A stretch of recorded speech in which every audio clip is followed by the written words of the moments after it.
Hello everyone, how are you. आज आप लोग पढ़ेंगे AC voltage applied to a capacitor. आप लोग पढ़ रहे हैं अल्टरनेटिंग करंट, और अब तक इस चैप्टर में आप लोगों ने पढ़ा phase relationship between voltage and current when AC voltage is applied to a resistor and when an AC voltage is applied to an inductor. Resistor को जब एसी वोल्टेज अप्लाई किया जाता है तो वोल्टेज और करंट सेम फेज में होते हैं, और एक इंडक्टर को जब एसी वोल्टेज अप्लाई किया जाता है तो करंट वोल्टेज से पीछे चलता है बाई पाई/2 रेडियन। आज आप लोग देखेंगे phase relationship between voltage and current when AC voltage is applied to a capacitor. इसके अलावा आप लोग ये भी देखेंगे कि कैपेसिटर को जब एसी वोल्टेज सोर्स से कनेक्ट किया गया तो वो एवरेज कितना पावर कंज्यूम करता है। ओके, तो शुरू करते हैं आज का क्लास। एक कैपेसिटर कंसीडर कीजिए जिसका कैपेसिटेंस है सी, और इसे एक एसी वोल्टेज सोर्स से कनेक्ट किया गया जिसका इंस्टेंटेनियस वोल्टेज है V naught sine omega T.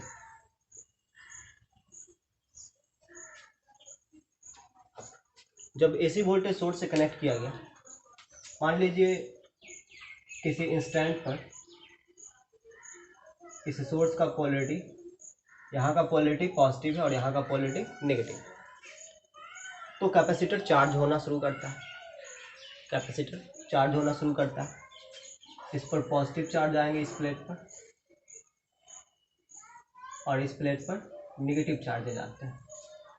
Right, suppose इस पर जो चार्ज आया वो है क्यू। तब कैपेसिटर के लिए आप लोग जानते हैं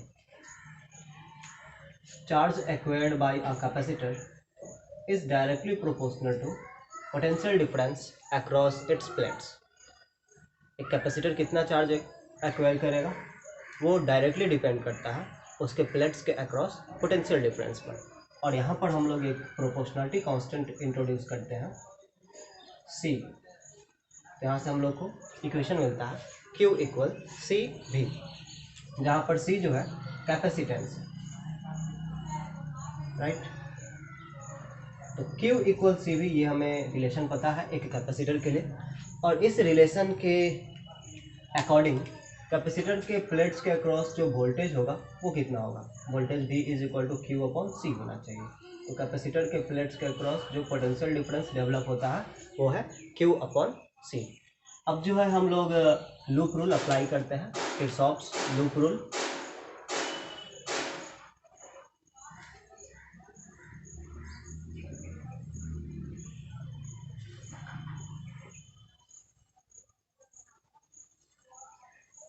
तो इस सर्किट में हम लोग किरचॉफ्स लूप रूल अप्लाई करते हैं। सपोज हम यहाँ से अपना जर्नी स्टार्ट करते हैं और इस डायरेक्शन में चल रहे हैं, तो यहाँ से जब हम लोग यहाँ पहुँचते हैं तो पोटेंशियल डिफरेंस पॉजिटिव है क्योंकि हम लोग low potential to high potential वाले पॉइंट पर जा रहे हैं। पोटेंशियल डिफरेंस आपको मिला V। उसके बाद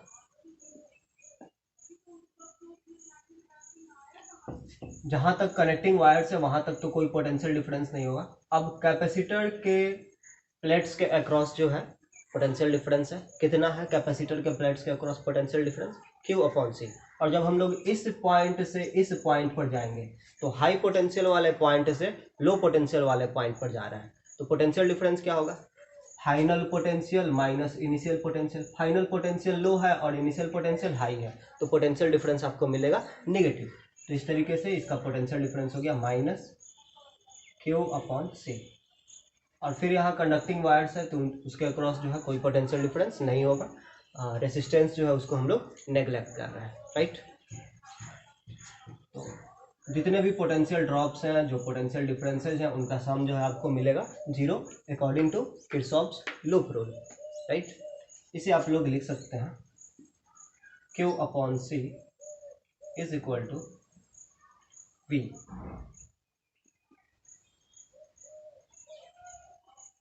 Q is equal to C V. Q is equal to V का वैल्यू कितना है, V का वैल्यू है V naught sine omega T, right. अब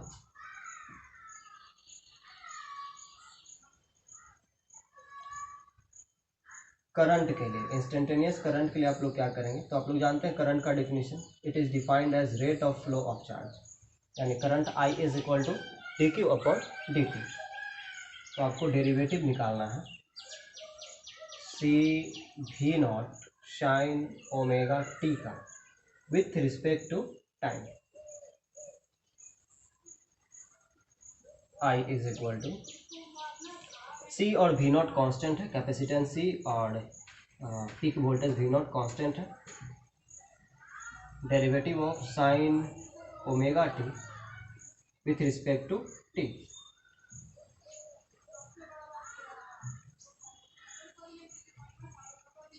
आपको ये डेरिवेटिव मिलेगा I is equal to C V naught, और ये डेरिवेटिव का वैल्यू आप लोगों को मिलेगा। देखिए साइन ओमेगा टी का डेरिवेटिव हम लोग ओमेगा टी के रिस्पेक्ट में करते हैं। साइन ओमेगा टी का डेरिवेटिव हम लोग जब ओमेगा टी के रिस्पेक्ट में करेंगे, यहाँ टी के रिस्पेक्ट में मैं नहीं कर रहा हूँ, ओमेगा टी के रिस्पेक्ट में कर रहा हूँ, चेन रूल अप्लाई किया जा रहा है, तो आपको मिलेगा कॉस ओमेगा टी, और फिर ओमेगा टी का डेरिवेटिव हम लोग टी के रिस्पेक्ट में लेंगे तो आपको मिलेगा ओमेगा। तो इस तरीके से आप लोगों को मिला I is equal to C omega, या फिर इसे मैं ओमेगा सी लिखता हूँ, omega C V naught cos omega T, I is equal to, इसे आप लोग ऐसे भी लिख सकते हैं, V naught upon 1 upon omega C cos omega T, right. I is equal to, यहाँ पे मैंने सिर्फ रीअरेंजमेंट किया है, omega into C, omega C V naught cos omega T, right. फिर यहाँ पर मैंने अगेन रीअरेंजमेंट किया, यहाँ ओमेगा सी को मैंने डिनोमिनेटर में भेजा 1 अपॉन ओमेगा सी करके, राइट।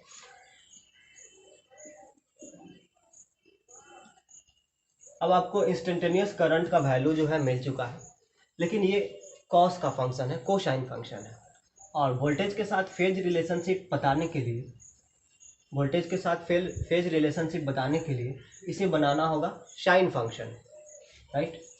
तो I is equal to V naught upon 1 upon omega C, इसे हम लोग बना देते हैं साइन फंक्शन। तो दो ऑप्शन है हमारे पास, हम लोग लिख सकते हैं sign pi by two minus omega T, या फिर हम लोग लिख सकते हैं पाई by two plus omega T, right. हमारे पास दो ऑप्शन है, हम लोग लिख सकते हैं कॉस ओमेगा टी को sine pi by two minus omega T, या फिर हम लोग लिख सकते हैं cos omega T is equal to sine pi by two plus omega T, right. तो यहाँ पर इसे आप लोग कॉस ओमेगा टी को आप ऐसे लिखेंगे sign omega T minus omega T plus pi by to, और इसे आप लोग लिखेंगे sign omega T plus pi by to, right. Voltage का फेज ओमेगा टी आपको नोन है, यहाँ पर आपको वोल्टेज का फेज ओमेगा टी मिल जाता है, लेकिन यहाँ पर वोल्टेज का फेज ओमेगा टी नहीं मिलता, यहाँ पर आपको माइनस ओमेगा टी मिलता है, फिर ये माइनस को आपको कॉमन करके बाहर करने का झंझट लग जाता है, ठीक है। तो यहाँ पर एक समस्या बन जाती है, इसलिए हमारे लिए ये इक्वेशन चूज करना जो है बेटर होगा, ठीक है। तो हम लोग ये चूज करते हैं cos omega T is equal to sine pi by two plus omega T. हम लोग ये यदि चूज करते हैं तो यहाँ पर ओमेगा टी निगेटिव मिलता है, जबकि हमें वोल्टेज के साथ फेज रिलेशनशिप पता करने के लिए ओमेगा टी पॉजिटिव चाहिए, राइट। तो इसलिए मैं यहाँ पर sign pi by two plus omega T choose करता हूँ, ठीक है, जिसे कि हम लोग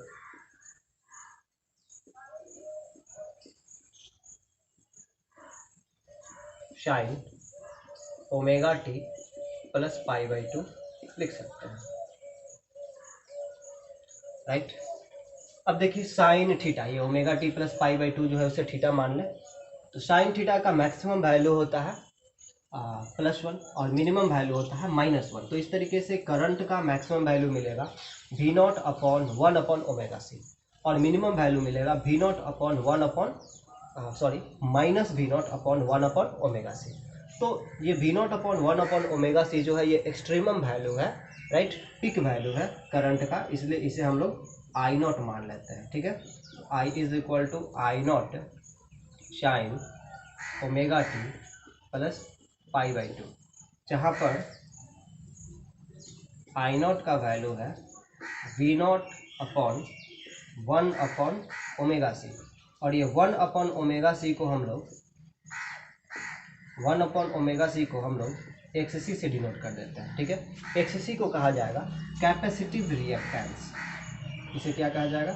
इसे कहा जाएगा कैपेसिटिव रिएक्टेंस। अगेन ये कैपेसिटिव रिएक्टेंस जो है ये भी रेसिस्टेंस के अनालोगस है। ठीक है, इसका भी डायमेंशन रेसिस्टेंस के डायमेंशन के इक्वल है, और इसका भी ऐसा यूनिट जो है वो ओम ही होता है, राइट। तो यहाँ एक्सी जो है वो कैपेसिटिव रिएक्टेंस और एक्ससी का वैल्यू होगा वन अपॉन ओमेगा सी। और ध्यान रखिए एक्ससी यानी कि कैपेसिटिव रिएक्टेंस जो है इन्वर्सली प्रोपोर्शनल होता है ना। एक्ससी का वैल्यू आपको क्या मिला? वन अपॉन ओमेगा सी, जो कि है कैपेसिटिव रिएक्टेंस, और ये इन्वर्सली प्रोपोर्शनल है ओमेगा का, यानी कि फ्रीक्वेंसी का, एंगुलर फ्रीक्वेंसी का, और इन्वर्सली प्रोपोर्शनल है कैपेसिटेंस का भी। ओके, तो ये बात आप लोग को याद रखना है।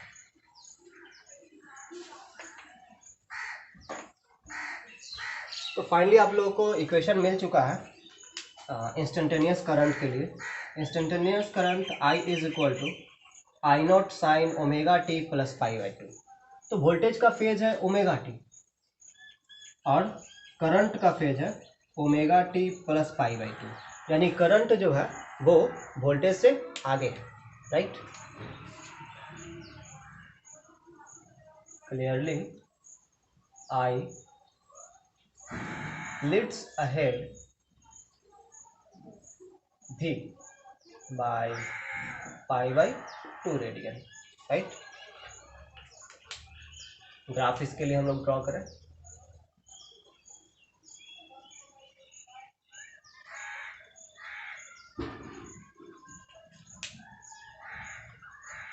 इस पर हम लोग ओमेगा टी ले लेते हैं।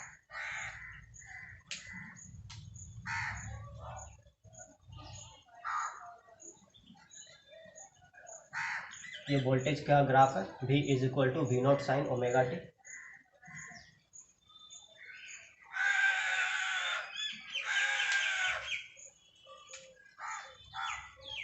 जब ओमेगा टी का वैल्यू 0 रहता है,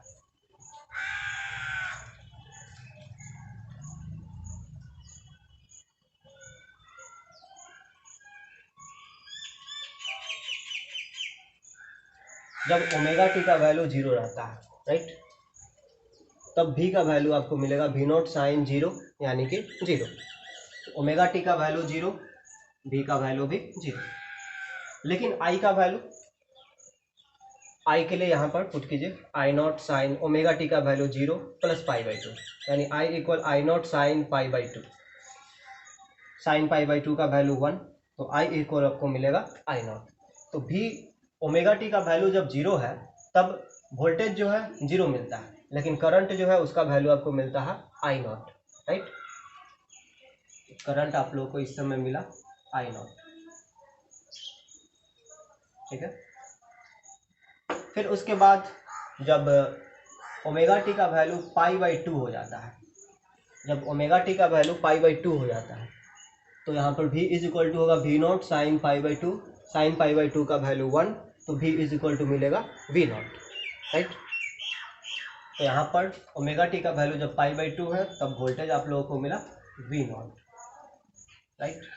और करंट क्या मिलेगा जरा देखिए तो, I is equal to I naught sine omega T का value pi by two put किया आपने, pi by two plus pi by two, pi sine pi का वैल्यू होता है 0, तो करंट का वैल्यू आप लोग को मिलेगा 0, ठीक है। तो इस समय करंट जो है आपको मिल रहा है 0, जब ओमेगा टी का वैल्यू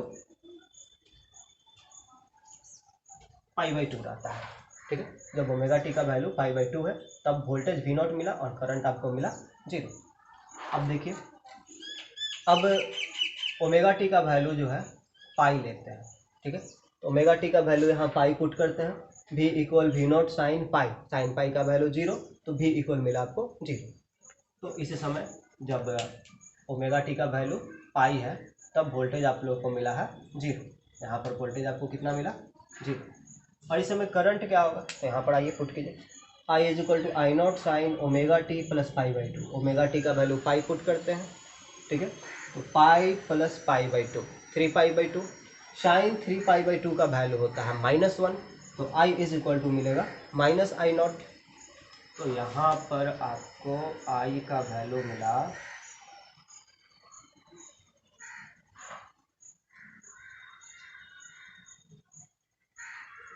-I0, राइट।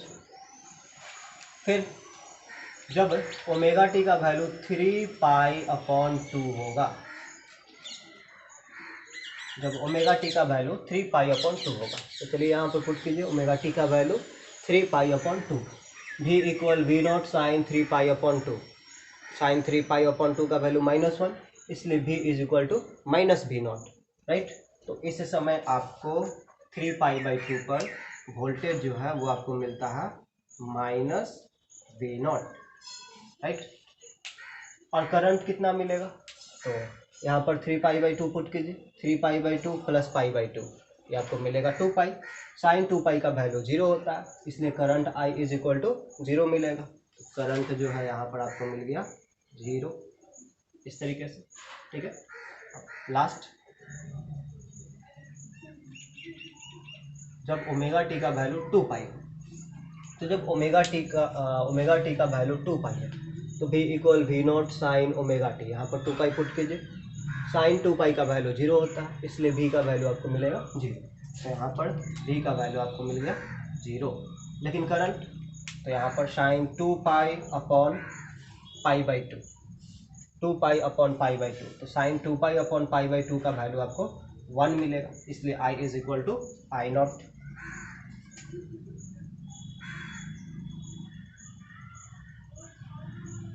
तो आप देख सकते हैं करंट जो है वो वोल्टेज से आगे चल रहा है, ठीक है। करंट जो है वो वोल्टेज से आगे चल रहा है, कितना, पाई/2 रेडियन जो है ये आगे चल रहा है, ठीक है। ये है वोल्टेज और करंट के बीच फेज रिलेशनशिप, जब AC वोल्टेज अप्लाई किया जाता है एक कैपेसिटर को, राइट।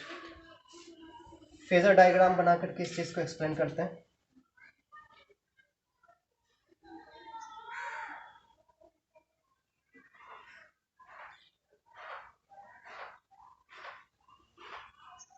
ये एक्स एक्सिस है, ये वाई एक्सिस है।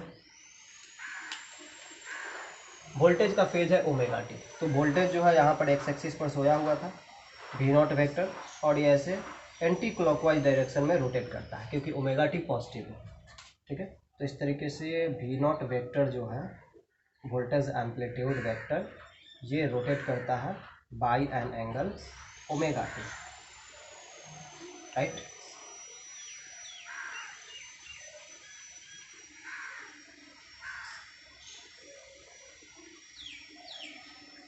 और करंट की यदि बात की जाए, तो करंट का फेज है ओमेगा टी प्लस पाई/2। तो करंट वाला वेक्टर I0 वेक्टर जो है वो यहाँ से रोटेट करता है ओमेगा टी प्लस पाई/2, यानी यहाँ से ये फर्दर रोटेट करता है बाई एन एंगल पाई/2, राइट। तो इस तरीके से एक्स एक्सिस और करंट वेक्टर है ना, करंट एम्पलीट्यूड I0 वेक्टर के बीच जो टोटल एंगल हो गया वो आपको मिला ओमेगा टी प्लस पाई/2, ठीक है। ये आपका है I0 वेक्टर। अब V0 का इंस्टेंटेनियस वैल्यू क्या होगा, सॉरी वोल्टेज का इंस्टेंटेनियस वैल्यू क्या होगा, तो आप V0 का कंपोनेंट ले लीजिए, ये देगा आपको V0 साइन ओमेगा टी। और करंट का इंस्टेंटेनियस वैल्यू क्या होगा, तो आप I0 का कंपोनेंट ले लीजिए, y कंपोनेंट, ये आपको मिला I0 sine omega T plus pi by two, क्योंकि एक्स एक्सिस के साथ I0 वेक्टर जो है जो एंगल बना रहा है टोटल वो है ओमेगा टी प्लस पाई/2, राइट। तो ये है आपका फेजर डायग्राम रिप्रेजेंटेशन, ओके।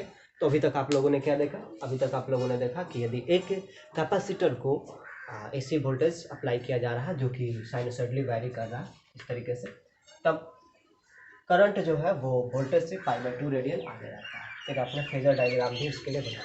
अब हम लोग देखेंगे कि इस कैपेसिटर में कितना पावर कंज्यूम होता है। ओके, तो शुरू करते हैं।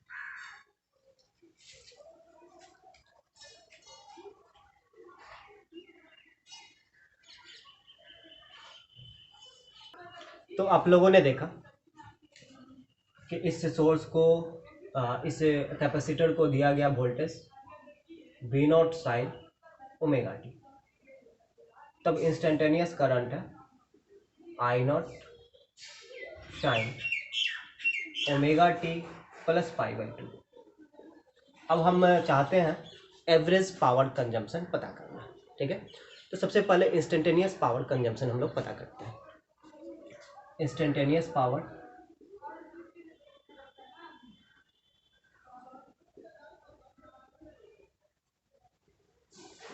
P is equal to V I, instantaneous voltage into instantaneous current. Instantaneous voltage है V0 sine omega T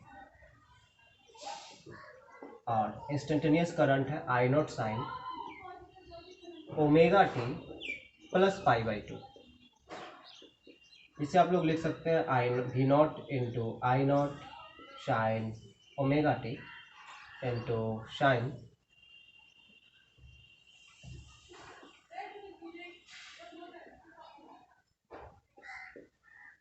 omega T plus π/2। आप इस ओमेगा टी प्लस π/2 को ऐसे भी लिख सकते हैं π/2 प्लस ओमेगा टी, और साइन π/2 प्लस ओमेगा टी आपको मिलेगा cos omega T. V0 I0 sine omega T into cos omega T. आप लोग इसे रीअरेंज ऐसे भी कर सकते हैं V0 upon I0, sorry V0 into I0 upon 2 into 2 sign omega T into cos omega T. 2 sign omega T into cos omega T आपको मिलेगा साइन 2 ओमेगा टी। तो ये आपको मिला V0 I0 upon 2 sine 2 omega T, right. तो ये है instantaneous power supplied, right. Average power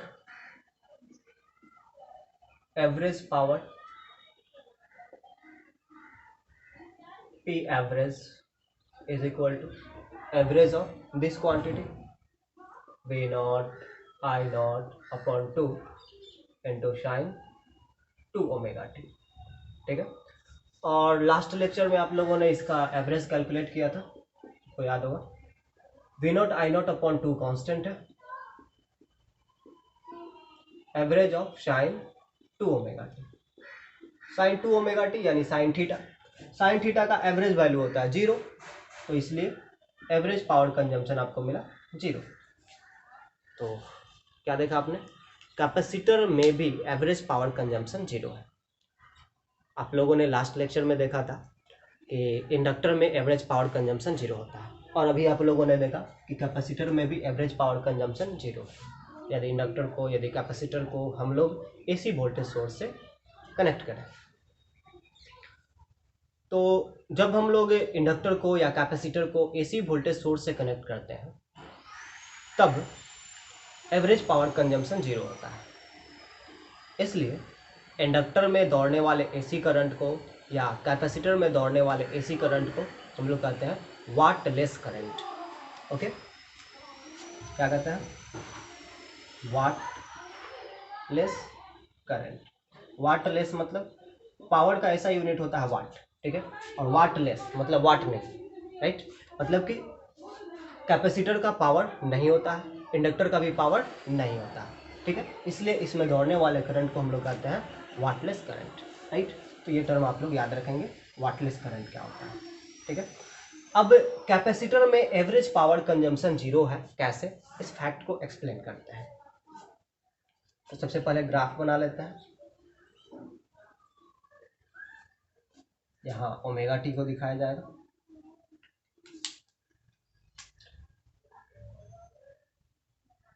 ये वोल्टेज का वेरिएशन,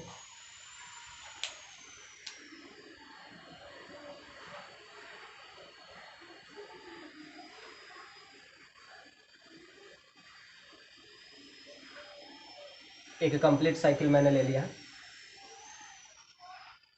ये आपका है π/2, ये है pi, 3π/2, 2π, quarter period, half period, 3/4 period और ये 1 पीरियड।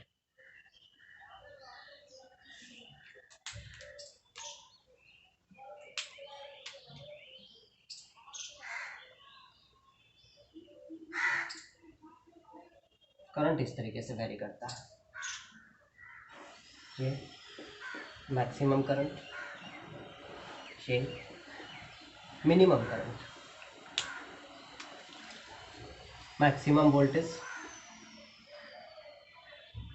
Minimum voltage.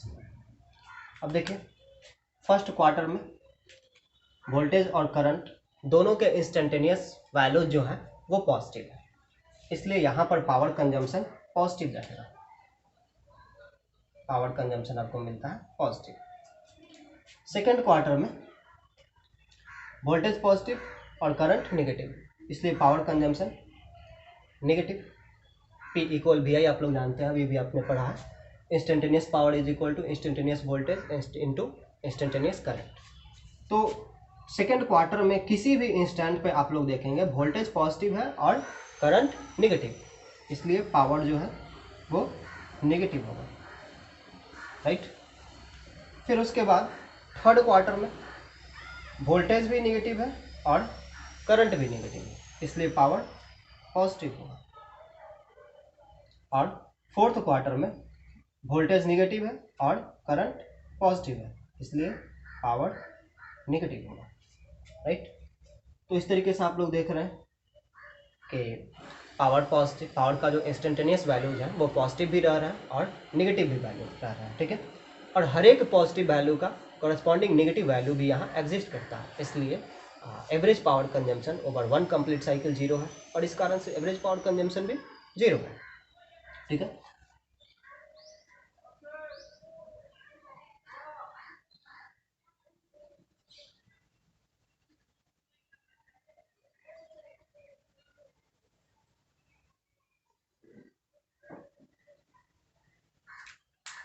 देखिएगा फर्स्ट क्वार्टर में वोल्टेज 0 रहता है और वोल्टेज इंक्रीज कर रहा है। एसी वोल्टेज 0 है और वोल्टेज जो है यहाँ से इंक्रीज कर रहा है, ठीक है। सोर्स का वोल्टेज जो इस तरीके से इंक्रीज कर रहा है और करंट जो है वो डिक्रीज कर रहा है। क्यों? क्योंकि देखिए जैसे जैसे टाइम बीतता जाएगा वैसे वैसे यहाँ ये चार्ज प्लेट्स जो है वो चार्ज होते जाएंगे, ठीक है। अभी इनिशियली कैपेसिटर के प्लेट्स जो है वो चार्ज नहीं है, t = 0 पर कैपेसिटर के प्लेट्स जो है वो चार्ज नहीं है, तो कैपेसिटर के प्लेट्स जो है वो चार्ज होना शुरू करते हैं। अभी ये सोर्स जो वोल्टेज अप्लाई कर रहा है और इसके कारण जो करंट मिलने वाला है उस करंट का विरोध करने वाला कैपेसिटर के अक्रॉस पोटेंशियल डिफरेंस नहीं है, इसलिए अभी करंट जो है इसमें मैक्सिमम मिल रहा है, ठीक है। और अब जैसे जैसे ये चार्ज होता जाएगा, इस पे चार्ज पहले थोड़ा सा आया, फिर चार्ज थोड़ा और बढ़ा, फिर चार्ज थोड़ा और बढ़ा, फिर चार्ज थोड़ा और बढ़ा और बढ़ करके चार्ज मैक्सिमम हो गया, ठीक है।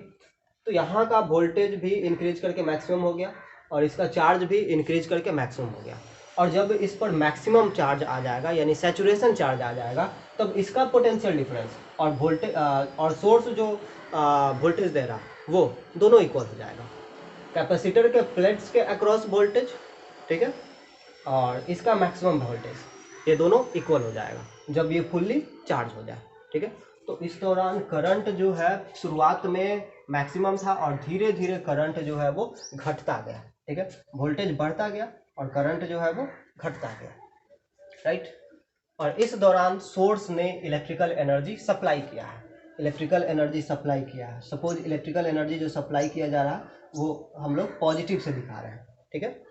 अब सेकेंड क्वार्टर में वोल्टेज जो है वो डिक्रीज कर रहा है। क्यों डिक्रीज कर रहा है? क्योंकि अब तो ये मैक्सिमम चार्ज हो चुका है, ठीक है, मैक्सिमम ये चार्ज हो चुका है और इसका वोल्टेज, सोर्स का वोल्टेज जो है वो डिक्रीज कर रहा है। इसका वोल्टेज अभी चार्ज मैक्सिमम है ठीक है। तो इसका वोल्टेज ज़्यादा पड़ जाता है और इसका वोल्टेज कम पड़ जाएगा। जरा सोचिए खुद से, सोर्स का वोल्टेज इंक्रीज करके मैक्सिमम हुआ और मैक्सिमम से अब डिक्रीज करने चला, ठीक है। अभी थोड़ा देर पहले क्या था, इसका वोल्टेज और इसका वोल्टेज इक्वल था, लेकिन अब इसका वोल्टेज डिक्रीज करना शुरू किया, सोर्स का वोल्टेज डिक्रीज करना शुरू किया और इसका वोल्टेज Q/C है, सैचुरेशन चार्ज अपॉन C। तो अभी इसका वोल्टेज ज़्यादा पड़ रहा है और इसका वोल्टेज कम पड़ रहा है, इसलिए अब करंट का डायरेक्शन रिवर्स हो जाएगा, ठीक है। अब करंट का डायरेक्शन रिवर्स हो जाएगा। अभी तक जो करंट मिल रहा था वो आपको इस डायरेक्शन में मिल रहा था, अब करंट का डायरेक्शन रिवर्स हो जाएगा। रिवर्स इसलिए हो जा रहा है क्योंकि सोर्स का वोल्टेज कम पड़ गया और कैपेसिटर का वोल्टेज ज़्यादा पड़ गया, ठीक है। तो इसलिए अब कैपेसिटर डिस्चार्ज होने लगा क्योंकि करंट जो है इस डायरेक्शन में फ्लो कर रहा है, ठीक है। करंट जब इस डायरेक्शन में फ्लो कर रहा है, कैपेसिटर डिस्चार्ज होने लगा, ठीक है। कैपेसिटर डिस्चार्ज होने लगा, वोल्टेज डिक्रीज करने लगा, ठीक है। अब इलेक्ट्रिकल एनर्जी जो इसमें स्टोर हुआ था वो इलेक्ट्रिकल एनर्जी ये वापस सोर्स को दे रहा है, राइट। तो फर्स्ट क्वार्टर में जो इलेक्ट्रिकल एनर्जी सोर्स ने इस कैपेसिटर को दिया था वो इलेक्ट्रिकल एनर्जी सेकेंड क्वार्टर में कैपेसिटर सोर्स को वापस लौटा रहा है, राइट। तो इस तरीके से अब तक जो नेट इलेक्ट्रिकल एनर्जी कंज्यूम्ड या पावर कंज्यूम्ड है वो 0 है। फिर थर्ड क्वार्टर में आएगा, अब कैपेसिटर डिस्चार्ज हो चुका है, ठीक है, और इसका वोल्टेज डिक्रीज करते करते 0 हो चुका है और अब पोलरिटी चेंज हो गया, ये हो गया पॉजिटिव और ये हो गया नेगेटिव, ठीक है। तो करंट अब इस डायरेक्शन में फ्लो करेगा, यानी करंट का डायरेक्शन अभी वही है, नेगेटिव है, ठीक है। लेकिन जरा सोचिए, शुरुआत में वोल्टेज ज़्यादा है और इस पर चार्ज इकट्ठा होना शुरू किया, पहले शुरू में कम फिर धीरे धीरे बढ़ता गया। तो जैसे जैसे इस पर चार्ज बढ़ता जाएगा वैसे वैसे करंट डिक्रीज करता जाएगा। तो आप देख रहे हैं यहाँ से वोल्टेज इंक्रीज करना शुरू किया और यहाँ से करंट जो है वो डिक्रीज करना शुरू किया, राइट। इस दौरान भी कैपेसिटर चार्ज हो रहा है और सोर्स जो है इलेक्ट्रिकल एनर्जी सप्लाई कर रहा है। जब ये फुल चार्ज हो जाएगा, ठीक है, जब ये फुल चार्ज हो जाएगा तो इसका वोल्टेज और सोर्स का वोल्टेज इक्वल हो जाएगा, ठीक है। कैपेसिटर के प्लेट्स के अक्रॉस पोटेंशियल डिफरेंस और सोर्स का वोल्टेज इक्वल हो जाएगा, लेकिन उसके जस्ट बाद सोर्स का वोल्टेज डिक्रीज करना शुरू करेगा, सोर्स का वोल्टेज डिक्रीज करना शुरू करेगा और कैपेसिटर के प्लेट्स के अक्रॉस, चूंकि उस पर तो चार्ज है, उसके पास इलेक्ट्रिकल एनर्जी है, उसका वोल्टेज बना हुआ, तो अब इसका पोटेंशियल डिफरेंस ज़्यादा हो गया और इसका पोटेंशियल डिफरेंस कम हो गया, इसलिए अब करंट इस डायरेक्शन में फ्लो करेगा। तो कैपेसिटर को चार्ज करने के लिए जो थर्ड क्वार्टर में जो इलेक्ट्रिकल एनर्जी दिया गया था वो इलेक्ट्रिकल एनर्जी वापस अब सोर्स को सप्लाई किया जा रहा है, ठीक है। तो फिर से वही ध्यान दीजिए, फर्स्ट क्वार्टर में कैपेसिटर को चार्ज किया गया, इलेक्ट्रिकल एनर्जी दिया गया। सेकेंड क्वार्टर में कैपेसिटर डिस्चार्ज हुआ, यानी अपना इलेक्ट्रिकल एनर्जी वापस सोर्स को लौटा दिया, ठीक है। थर्ड क्वार्टर में अगेन कैपेसिटर चार्ज हुआ लेकिन अपोजिट पोलरिटी के साथ, यानी अगेन उसको इलेक्ट्रिकल एनर्जी दिया गया, ठीक है। और फोर्थ क्वार्टर में फिर से कैपेसिटर डिस्चार्ज हुआ, ठीक है। तो इस तरीके से कैपेसिटर कभी इलेक्ट्रिकल एनर्जी कंज्यूम करता है और कभी इलेक्ट्रिकल एनर्जी सप्लाई करता है, लेकिन नेट पावर कंजम्पशन जो है वो 0 मिलेगा। हाँ, एक बात ध्यान रखिएगा, यहाँ पर हम लोग प्योर कैपेसिटिव सर्किट की बात कर रहे हैं। यहाँ पर जो कंडक्टिंग वायर्स हैं उनका जो रेसिस्टेंस है उसको नेगलेक्ट किया जा रहा है, ठीक है। यदि उनके रेसिस्टेंस को हम लोग ले करके चलें तो हमें पता चलेगा कि कुछ पावर जो है वो लॉस जाता है, हीट के रूप में बर्बाद जाता है, ठीक है। प्रैक्टिकल सर्किट्स में ऐसा ही होता है, पावर लॉस होता है, ठीक है। लेकिन ये आइडियल केस है जिसमें कि हम लोग प्योर कैपेसिटिव सर्किट की बात कर रहे हैं, ओके। तो अब एक बार एक शॉर्ट रिवीजन हम लोग कर लेते हैं। रसिस्टर में करंट और वोल्टेज के बीच फेज रिलेशनशिप क्या है, इंडक्टर में करंट और वोल्टेज के बीच फेज रिलेशनशिप क्या है, और कैपेसिटर में करंट और वोल्टेज के बीच फेज रिलेशनशिप क्या है।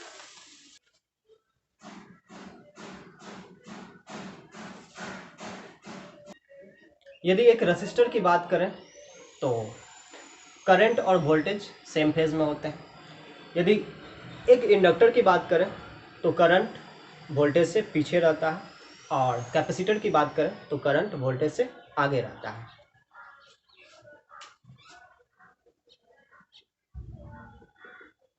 रसिस्टर, इसमें यदि वोल्टेज अप्लाई किया गया V naught sine omega T,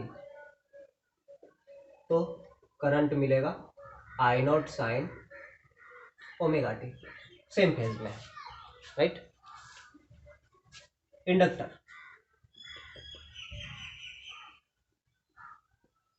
इसे यदि वोल्टेज अप्लाई किया गया V naught sine omega T, तो करंट मिलेगा I not sine omega T minus pi by to. Capacitor, इसे यदि वोल्टेज अप्लाई किया गया V naught sine omega T, तो करंट मिलेगा I not sine omega T plus pi by to. यहाँ पर वोल्टेज और करंट सेम फेज में है, दोनों फेज में है। यहाँ पर I lags behind voltage V, और यहाँ पर I लीड्स अहेड वोल्टेज, ठीक है। यहाँ पर I नॉट का वैल्यू जो है वो होता है V नॉट अपॉन R, जहाँ पर R रेसिस्टेंस है। यहाँ पर I नॉट का वैल्यू होता है V नॉट अपॉन XL, जहाँ पर XL को हम लोग बोलते हैं इंडक्टिव रिएक्टेंस, और यहाँ पर I नॉट का वैल्यू होता है V not upon XC। XC को हम लोग बोलते हैं capacitive reactance. Resistance R, inductive reactance XL और कैपेसिटिव रिएक्टेंस XC, ये तीनों का डायमेंशन सेम है, ठीक है, और तीनों का ऐसा यूनिट सेम है, ओम है, राइट। तीनों का ऐसा यूनिट ओम है, राइट। XL का वैल्यू जो है ये होता है ओमेगा L के इक्वल, यानी XL जो है वो डायरेक्टली प्रोपोर्शनल है फ्रीक्वेंसी ऑफ AC का, ठीक है, क्योंकि ओमेगा इक्वल होता है 2 पाई न्यू, ठीक है, तो XL डायरेक्टली प्रोपोर्शनल हो जाएगा न्यू का, राइट।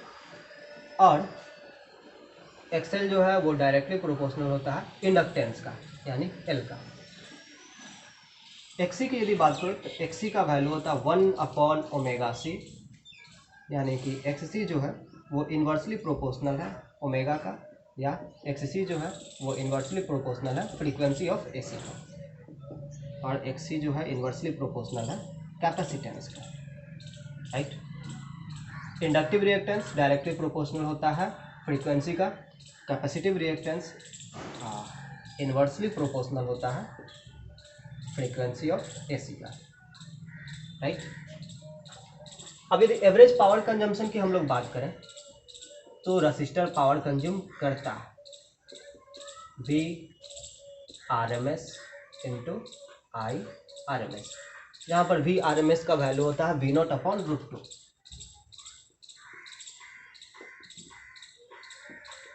और I RMS का वैल्यू होता है I नॉट अपॉन रूट 2, ठीक है।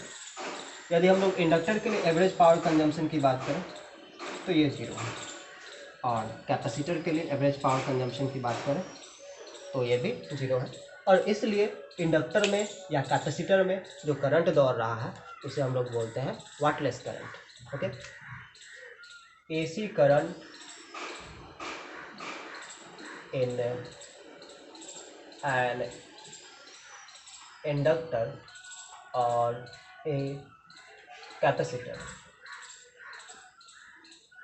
is called wattless current. क्यों? Because it does not consume power,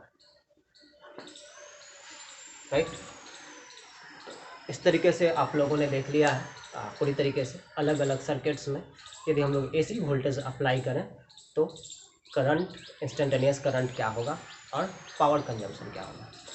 अब आगे के क्लासेस में आप लोग देखेंगे कि यदि एक सीरीज RL सर्किट मतलब जिसमें रसिस्टर और इंडक्टर हो, ठीक है, तो जब एक सीरीज RL सर्किट एक series RC circuit, RC circuit मतलब रसिस्टर और कैपेसिटर। फिर सीरीज एलसी सर्किट यानी इंडक्टर और कैपेसिटर। और फिर सीरीज आरएलसी सर्किट यानी रसिस्टर, इंडक्टर और कैपेसिटर। इस तरह के सर्किट्स, इन तरह ये जितने भी सर्किट्स हैं, इन सबको यदि एसी वोल्टेज अप्लाई किया जाए तो करंट वोल्टेज के बीच फेज रिलेशनशिप क्या होगा और एवरेज पावर कंजम्पशन क्या होगा। ओके, तो आज की क्लास में इतना है। Thank you.